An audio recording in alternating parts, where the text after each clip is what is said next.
রাজধানীতে ঈদের ছুটির মধ্যেই ফিলিং স্টেশনগুলোতে অকটেন সংগ্রহ করতে গিয়ে চরম ভোগান্তিতে পড়েছেন বাইকার সহ গাড়ি চালকরা। রাজধানীর বিভিন্ন এলাকা ঘুরিয়ে দেখা যায় অকটেন নিতে আসা বাইকারদের সারি কোথাও কোথাও কিলোমিটার ছাড়িয়েছে।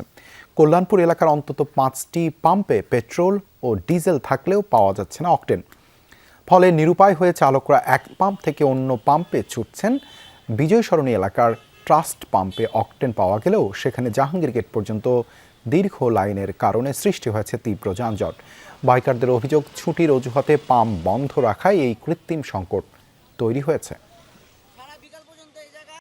আমার রিজার্ভে চলা কত 60 কিলো, এই যে আমার গাড়ি চলছে রিজার্ভে 20 কিলো পরে গাড়ি বন্ধ হয়ে গেছে। গ্যাস আছে কিন্তু অকটেন নাই, ঠিক আছে, অকটেনের খুব সমস্যা। আমাকে যাতে অকটেনের গাড়ি চালায় আমাদের খুব সমস্যা। আমি জানি যে কোথাও না বলে এখানে পাবো, এখানে নাই। পরশুদিন আমি প্রি অর্ডার করবো, ব্যাংক করবে 10টায়, আমি প্রি অর্ডার করবো, প্রি অর্ডার করতে করতে 11:30 12টা আমি ডিপোতে যাবো, কিউ থাকবে, আমার তেল নিতে দিতে আসবে, কারো কারো আসবে ধরেন 5টা 6টায়, আর কারো 10টা 11টা। এ বিষয়ে আরও জানাতে যুক্ত হচ্ছেন সহকর্মী MA আজিজ। আজিজ, হঠাৎ করেই অকটেনের এই ঘাটতি কেন?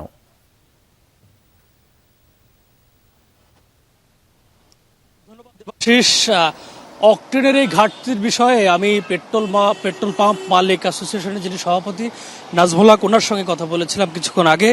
উনি যেটি আমাদেরকে বলেছেন যে ঈদের এই লম্বা ছুটিতে ব্যাংকগুলো যেহেতু বন্ধ, সেই ব্যাংক বন্ধ থাকায় তারা পে অর্ডার করতে পারছেন না, তার কারণেই মূলত তারা ডিপো থেকে তেল আনতে পারছে না। ডিপোগুলো খোলা থাকলেও মূলত পাম্পগুলোতে তেল পৌঁছাচ্ছে না, যার ফলেই অকটেন এবং পেট্রোলের বেশ ক্রাইসিস দেখা দিয়েছে। আজ বিকেল 3টা পর্যন্ত রাজধানীর যেসব পেট্রোল পাম্পগুলো ছিল সেখানে আমি নিজে তেল বিক্রি করতে দেখেছি, এবং পেট্রোল পাম্প মালিক সমিতির সভাপতি তিনিও বলেছেন যে বিকাল 3টা পর্যন্ত তারা তেল বিক্রি করেছেন, এবং 3টার পর থেকে মূলত তারা পাম্পগুলো বন্ধ করা শুরু করেছেন। আমি ট্রাস্ট ফিলিং স্টেশনে গিয়েছিলাম বিজয় সরণি এলাকায়, সেখানেও বিকাল 3টা পর্যন্ত তেল বিক্রি হয়েছে। তারা জানিয়েছেন যে আগামীকাল বিকেল নাগাদ তারা হয়তো তেল দিতে পারবেন, কিন্তু মালিক সমিতি যিনি সভাপতি নাজমুল হক তিনি বলেছেন যে আগামী 24 তারিখ ব্যাংক খোলার পর তারা মূলত পে অর্ডার করবেন। সকালের দিকে পে অর্ডার করলে সেই চালান নিয়ে তারা যাবেন ডিপোতে, ডিপো থেকে হয়তো বিকেল নাগাদ তারা তেল নিয়ে ফিরতে পারবেন, এমন আশার কথা তিনি বলছেন।